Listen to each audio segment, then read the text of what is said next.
चार खबरों पर तफसील से हम बात करेंगे। पहली खबर, इमरान खान ने एक आलमी रिकॉर्ड कायम किया है और यह रिकॉर्ड पाकिस्तान की सियासत से कैसे जुड़ा हुआ है, इसकी तफसील आपके सामने मैं रखूंगा। और व्यूअर्स, पाकिस्तान के 2,34,37,469 नौजवान इमरान खान के पीछे खड़े हैं और ये नौजवान कौन हैं और इनका ताल्लुक पाकिस्तान के किन किन इलाकों से है, इसकी मुकम्मल तफसील आज की इस नशिस्त में हम आपके साथ शेयर करेंगे। और व्यूअर्स, आपको बता दें कि आसिफ अली जरदारी ने गैर जमहूरी कुव्वतों को धमकी लगा दी है। ये इंकशाफ किसने किया, इसकी हकीकत भी आज की इस नशिस्त में हम आपके सामने रखेंगे। और व्यूअर्स, आपको बता दें कि अब अमेरिका लाहौर पहुंच गया है और लाहौर पहुंचने के बाद किस किस्म का एडवेंचर किया गया है और क्या हुक्म जारी किया गया राना सनाउल्लाह को, ये भी बताऊंगा आज की इस प्रोग्राम में। लेकिन सबसे पहले आपको व्यूअर्स बताएं कि खान साहब का एक आलमी रिकॉर्ड, ये रिकॉर्ड किस नौयत का है।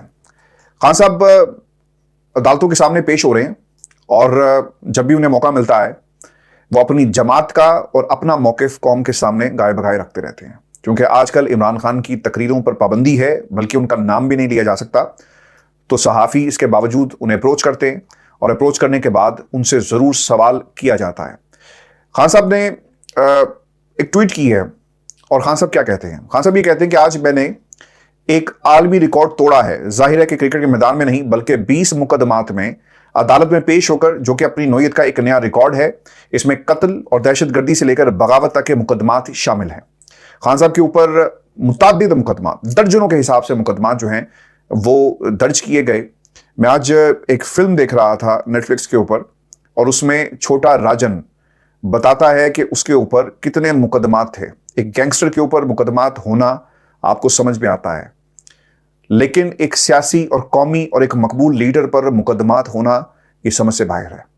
और इनमें बहुत सारे मुकदमात ऐसे हैं जिनको खान साहब के ऊपर उस वक्त दर्ज किया गया जब वो नैब की हिरासत में थे, जब वो ज़मान पाक में मौजूद थे और उनका कोई इंटरेक्शन नहीं था किसी से भी, लेकिन ये मुकदमात उस वक्त उनके खिलाफ जो हैं वो दर्ज किए गए। और खान साहब ये भी कहते हैं कि कमाल की बात यह है कि जब मैं नैब की हिरासत में था तो मजीद 9 फौजदारी मुकदमात मुझ पर थोप दिए गए। कानून की हुक्मरानी, जिसका मैं हमेशा से कायल हूँ और एहतराम करता हूँ, कि पेश नज़र मेरी हर मुमकिन कोशिश है कि अपने खिलाफ कायम 150 जाली मुकदमात में से किसी एक की भी अदालती पेशी छूट ना पाए। यानी खान साहब मेक श्योर ये कर रहे हैं कि वो हर पेशी पर जाएं।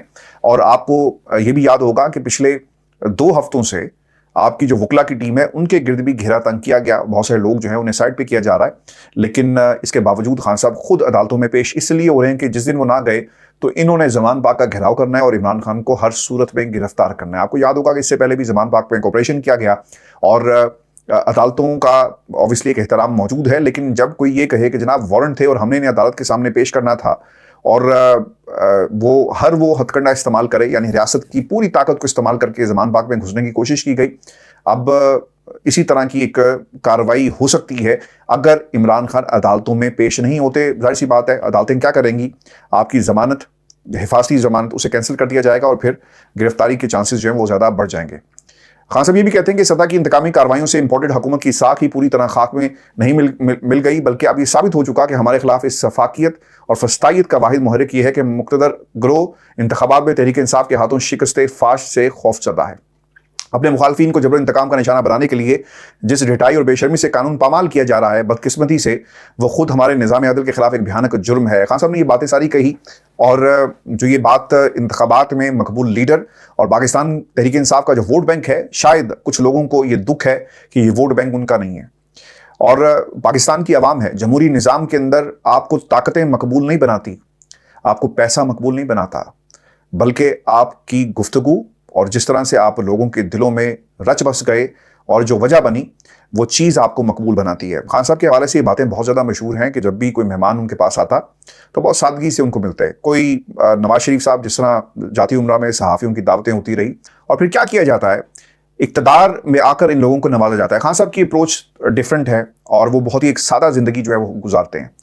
अगर पैसे के बलबूते पर मकबूलियत और लोगों को अपने साथ मिलाया जाता ना, तो इस वक्त जो इस्तेहकाम में पाकिस्तान पार्टी बनी है तो जनाब इनके पास तो पैसा बहुत है। खान साहब ने एक और भी आज बात कही और बड़ी ज़बरदस्त बात थी कि मेरे पास तो पैसा नहीं है बाहर जाने के लिए, क्योंकि मेरा पैसा बाहर नहीं है, मेरा पैसा पाकिस्तान के अंदर ही है। तो खान साहब की ये वो गुफ्तगू है, ये वो चीज़ें हैं जो इन्हें मुमताज़ बनाती है पाकिस्तान और नौजवानों की नज़र में। और आज अगर आप इंडिपेंडेंट सर्वे करें, बल्कि वो लोग जिनका ताल्लुक पाकिस्तान मुस्लिम लीग नून से भी है, मैं उनसे भी दरख्वास्त करूँगा कि जाएँ और जाकर सर्वे कर लें और पाकिस्तान की आवाम को, यानी अपनी सोच को साइड पर रखकर, पीडीएम के जो फॉलोअर्स हैं वो अपनी सोच को साइड पर रखकर आम आदमी से पूछें, वो आपको यही बात कहता हुआ नजर आएगा कि इमरान खान भागा नहीं है नवाज शरीफ की तरह, और मसलहत और बुरा वक्त आपके ऊपर ज़रूर है, लेकिन ये वक्त टल जाएगा। वो खड़ा है, लोग उसे छोड़कर जा रहे हैं ना, तो ये वो अपना नुकसान कर रहे हैं, लेकिन इमरान खान को इसका फ़ायदा ये हो रहा है कि लोगों की हमदर्दियां और मकबूलियत इमरान खान का जो ग्राफ है वो मजीद ऊपर जा रहा है। व्यूअर्स, इन हालात में जो फिगर्स मैंने आपके साथ सामने रखी कि ये जो 2,34,37,469 नौजवान हैं, ये इमरान खान के पीछे खड़े हैं। इलेक्शन कमीशन ऑफ पाकिस्तान की जो अदाद-ओ-शुमार हैं, जो उनकी फिगर्स हैं, उसके मुताबिक मुल्क में रजिस्टर्ड वोटर्स के ताज़ा अदाद-ओ-शुमार जो जारी किए गए, जिनके तहत वोटर्स की कुल तादाद 12,59,63,598 है।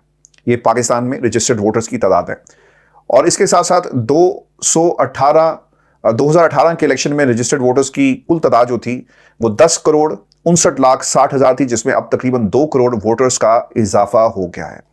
मर्द वोटर्स की तादाद जो है वो 6,80,00,000 के लगभग है, जबकि खवातीन वोटर्स की तादाद 5 करोड़ के करीब है और 79 लाख के करीब है। पंजाब में वोटर्स की कुल तादाद 7 करोड़ 16 लाख है। सिंध में वोटर्स की तादाद 2 करोड़ है। इसके साथ साथ खैबर पख्तूनख्वा में वोटर्स की कुल तादाद 2 करोड़ है। बलोचिस्तान में वोटर्स की मजमूई तादाद 52 लाख के करीब है और इस्लामाबाद में रजिस्टर्ड वोटर्स की तादाद 10 लाख है। और मर्द वोटर्स का तनासुब 54.02%, खवातीन वोटर्स का तनासुब जो है 45, यानी खवातीन की तादाद ज़्यादा है, कम है, और मर्दों की तादाद ज़्यादा है। लेकिन इसमें सबसे जो अहम नुकता है इन अदाद-ओ-शुमार में, जो मैंने जुमला प्रोग्राम के शुरू में कहा कि 2,34,37,000 जो वोटर है नौजवान, वो इमरान खान के पीछे खड़ा है। मुल्क भर में 18 से 25 साल के ये वोटर्स की तादाद है और ये तमाम नौजवान हैं, और ये पूरे के पूरा जो इसमें बड़ा जो चंक है वो इमरान खान को सपोर्ट करता है।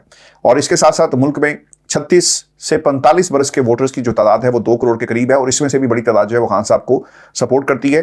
तो ये वो फिगर्स हैं जिससे ये तमाम टोला Istehkam Pakistan, Fawad Chaudhry and company, Hashim group जो है उन्होंने तो खैर ऐलान करने से पहले अपनी पार्टी का जो है वो उसे तहलील कर दिया।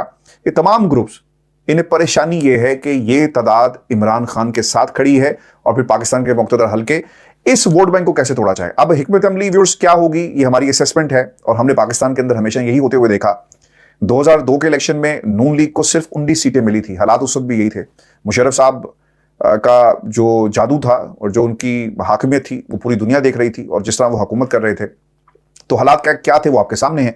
लेकिन वक्त के साथ साथ वो जो 19 सीट्स थी वो आज कहां पर खड़ी हैं, और फिर किस तरह जो बाद में जो इलेक्शंस हुए पाकिस्तान मुस्लिम लीग नून का क्या जो उसने नंबर्स अपने किस तरह गेन किए। तो पाकिस्तान में अगर कोई ये समझता है कि सियासी जमात को माइनस कर दिया जाएगा, शख्सियात को माइनस कर दिया जाएगा, तो भाईजान ये इतना आसान नहीं है, क्योंकि ये वोट बैंक इमरान खान का है। और आज जो लोग छोड़कर जा रहे हैं ना इमरान खान को, वो ये सोचते जरूर होंगे कि भाई काश वो वोट बैंक भी, जब मुझे मेरे हल्के के लोगों ने इमरान खान के नाम पर मुझे वोट दिया था, वो हम किस तरह अपने साथ लाएं और इमरान खान से माइनस कर सके। ये एक बुनियादी सवाल है जो लोगों में इस वक्त एक बहुत बड़ा मुहिम्मा बना हुआ है। व्यूअर्स, आपको बताते चलें कि आसिफ अली जरदारी साहब ने एक जुमला कुछ रोज पहले कहा, और ये धमकी थी। किसको धमकी थी ये उन्होंने उस वक्त नहीं बताई, लेकिन उन्होंने एक लफ्ज कहा कि इलेक्शन तब होंगे जब मैं चाहूंगा। इससे पहले वो क्या कहते रहे कि हम तमाम जमहूरी कुव्वतों को साथ लेकर चलेंगे। पाकिस्तान के अंदर इलेक्शन कब होने चाहिए, जब हालात ठीक होंगे। लेकिन अब उनके तेवर किस तरह बदल गए। फिर उन्होंने एक जुमला बड़ा मशहूर उनका हुआ, उन्होंने कहा कि मैंने मियां साहब से लंदन में बात की है, वो मेरे साथ मुकम्मल तौर पे ऑन बोर्ड हैं, और इलेक्शन उस वक्त होंगे जब तमाम सियासी जमातें मिलकर ये फैसला करेंगी। लेकिन अब ये बात वो क्यों कर रहे हैं, इसका जवाब आ गया जी। और ये जवाब जो है वो हसन मुर्तज़ा साहब ने दिया, पंजाब से इनका ताल्लुक है। और उन्होंने क्या कहा, वो ये कहते हैं कि साबिक सदर आसिफ अली जरदारी को जब ये पता चला कि बाज लोग मुल्क में इलेक्शन नहीं करवाना चाहते और वो टेक्नोक्रेट्स के जरिए सिस्टम को आगे बढ़ाना चाहते हैं, तो इस पर आसिफ अली जरदारी ने नाराजगी का इजहार किया और बाद में ये बयान जारी किया कि जब मैं चाहूंगा तब इलेक्शन होंगे। मैंने ज्यादा दिनों की बात नहीं है, आपको कहा था कि लोग परेशान होंगे और उनकी परेशानी में उस वक्त इजाफा हो जाएगा जब कुछ लोग जो तीसरा फार्मूला है वो तय कर रहे हैं कि अबूरी हुकूमत, निगरान हुकूमतें कैसे फर्दर हम चलाएंगे, और एक ऐसा सेटअप आ जाए जिसमें जमहूरियत का कोई दूर दूर तक नामो निशान नहीं होगा और सिर्फ उनकी मर्जी चलेगी। और फिर इनको एहसास होगा कि यार इमरान खान जो था ना, वो जैसा भी था वो असूल पे खड़ा था और वो इलेक्शन मांग रहा था। हमने उस वक्त उसकी बात नहीं मानी, हमने कुछ लोगों के साथ मिलकर उसकी हुकूमत को गिरा दिया, उसको जमान पाक में महसूर कर दिया, उसके खिलाफ 150 से ज्यादा मुकदमात हमने बना दिए, कत्ल के मुकदमात, इकदाम कत्ल के मुकदमात, दहशतगर्दी और पता नहीं क्या क्या। लेकिन वो कहता था कि इलेक्शन करा दो। आज हमें एहसास हो रहा है कि इलेक्शन जो नहीं हो रहे। आज जरदारी साहब ने ये जो बात कही गैर सियासी कुव्वतों को इस मुल्क के अंदर एस्टेब्लिशमेंट की बात कर रहे हैं ना, आप जाएं हसन मुर्तजा साहब से पूछें कि आपने ये बात कही, आपको ये जुबान किसने दी, आप पकड़ें, आप इनको उठाएं, इनकी ब्रेन वॉशिंग करें, इनको डीब्रीफ करें, इनसे कहें कि प्रेस कॉन्फ्रेंस करें। क्योंकि जब जमहूरी कुव्वतें कुछ लोगों का साथ देती है ना, तो फिर उनको ख्याल आता है जब उनके घर पर और उनके जो मफादात हैं वो खराब होना शुरू हो जाए, तो ऐसी अपॉर्चुनिटीज क्रिएट की जाती हैं। अगर इस पूरे निज़ाम के अंदर पाकिस्तान की एक सियासी जमात निज़ाम से अलग हो जाए ना, तो ये पूरे का पूरा निज़ाम नीचे गिर जाएगा। तो इसीलिए आसिफ अली जरदारी साहब एक सियासतदान है और उन्होंने सियासत की और पैगाम उन्होंने दे दिया है। और दूसरी तरफ से अपने जो साइड किक था, जो छोटा था, सेकंड ईयर था, उसे कहा कि जाकर एक्सप्लेन करो कि वो किन ताकतों की बात जो है वो की जा रही है। हसन मुर्तजा साहब ये भी कहते हैं कि साबिक सदर ये समझते हैं कि लाठी गोली के साथ मसाइल का हल नहीं निकल सकता, हमें इलेक्शन की तरफ बढ़ना होगा, अगर ऐसा ना किया गया तो पाकिस्तान को बहुत नुकसान होगा। अरे भाई, ये तो इमरान खान कहता था, इमरान खान कह रहा है कि इलेक्शन कराओ, तो क्यों नहीं तुमने उसकी बात मानी? आज तुम्हें इलेक्शन याद आ रहे हैं, याद रखिएगा कुछ दिनों के बाद ना ये चीखेंगे, ये पीटेंगे कि इलेक्शन कराओ। और फिर वो भी वक्त आएगा जब धमकियां दी जाएंगी कि जनाब हम कराची से काफिले लेकर निकलेंगे और हमारा हदफ होगा इस्लामाबाद। और फिर इनको ख्याल आएगा कि इमरान खान जो बात करता था ना कि इलेक्शन करा दो, खुदा के लिए इलेक्शन कराओ, जमहूरियत नहीं चल रही, पाकिस्तान में मईशत का पहिया नहीं चल रहा, सिर्फ इलेक्शन से जुड़ा हुआ है, तुम्हें तब एहसास होगा कि वो अल्फाज और वो जदोजहद जो थी वो कितनी जरूरी थी पाकिस्तान के लिए। अगर इमरान खान को माइनस करके इलेक्शन की बात करोगे ना, तो तुम्हें कौन एक्सेप्ट करेगा? सिर्फ और सिर्फ ये खेल था, इमरान को माइनस करें और फिर हम इलेक्शन करेंगे और फिर कुछ ताकतें जो चाहती हैं कि ना हो उनको भी हम पैगाम देंगे। अगर ऐसा ना किया गया तो पाकिस्तान को बहुत नुकसान होगा। हम जमहूरी लोग हैं और जमहूरियत ही बेहतरीन इंतकाम है। अब आसिफ अली जरदारी वाकई इस पोजीशन में है कि वो जब चाहेंगे तब ही इलेक्शन होगा। जनाब बिल्कुल पावर आपके पास है ना। अगर आप पंजाब में जो आपने पूरा निज़ाम गिरा दिया, इमरान को माइनस कर दिया, आप इतना आगे चले गए इमरान पे मुकदमात, तो अब ताकतें भी तो सोचती होंगी ना कि यार अब जो कुछ है इसी से हम गुजारा करें। और अगर हमने पाकिस्तान पीपल्स पार्टी को भी नाराज कर दिया और एक सियासी कुव्वत को, तो फिर शायद हालात हमारे लिए साजगार ना हो। तो इससे कहते हैं सियासत जो पाकिस्तान पीपल्स पार्टी निज़ाम के ठेकेदारों के साथ जो है वो कर रही है। हसन मुर्तजा ये भी कहते हैं कि आसिफ अली जरदारी का लाहौर में बैठना ही इस बात की गमाजी करता है कि इस दफ़ा भरपूर कोशिश होगी कि पंजाब में पीपल्स पार्टी अपनी हुकूमत बनाए, क्योंकि पीपल्स पार्टी पंजाब में पिछले कई बरसों से हुकूमत नहीं कर रही, जिसकी वजह से हमारा जाले बहुत सारे मसाइल का शिकार है। जाला तो मुझे नहीं पता, लेकिन सिंध के हालात पहले आप ठीक कर लें। पंजाब में आप इसलिए आना चाहते हैं क्योंकि मरकज़ में आपकी हुकूमत कैसे बनेगी और आप चाहते हैं कि ज़्यादा से ज़्यादा सीटें आपकी हों ताकि प्राइम मिनिस्टर जो है वो आपकी जमात का हो। जनूबी पंजाब से 30 के करीब लोगों ने पीपल्स पार्टी में शमूलियत इख्तियार की है। आने वाले दिनों में आप देखेंगे कि सेंट्रल पंजाब से साबिक MPs और MNAs और डिस्ट्रिक्ट चेयरमैन पीपल्स पार्टी में शमूलियत इख्तियार करेंगे। आसिफ अली जरदारी के इलेक्शन तक अब डेरे पंजाब में होंगे। देखिए, हो भी इसमें एक और भी चीज़ रही है कि नून लीग को एक तो वो चाहते हैं कि वो दोबारा से एक्शन रीप्ले ना करें। जो लोग नाराज हो गए, जो मुनहरिफ हो गए PTA को उन्हें लेंगे, तो ज़मीनी इंतखाबात में जो कुछ हुआ उनको भी इस चीज़ का अदराक है कि अवाम इनको रद्द करेगी और फिर हमारे पल्ले क्या आएगा। तो लिहाजा नून लीग का जो डाई हार्ट सपोर्टर वर्कर था, जो कारकुन था, हम उसी को आगे लेकर चले और उन्हीं को टिकट से दी जाएंगी।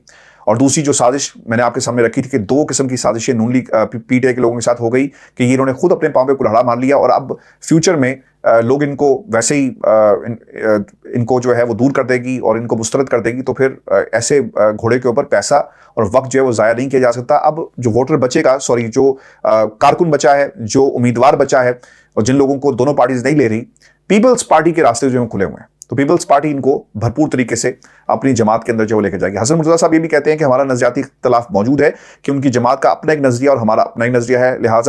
लिहाज हमारा नून लीग के साथ सीट एडजस्टमेंट वाला फार्मूला कामयाब नहीं होगा।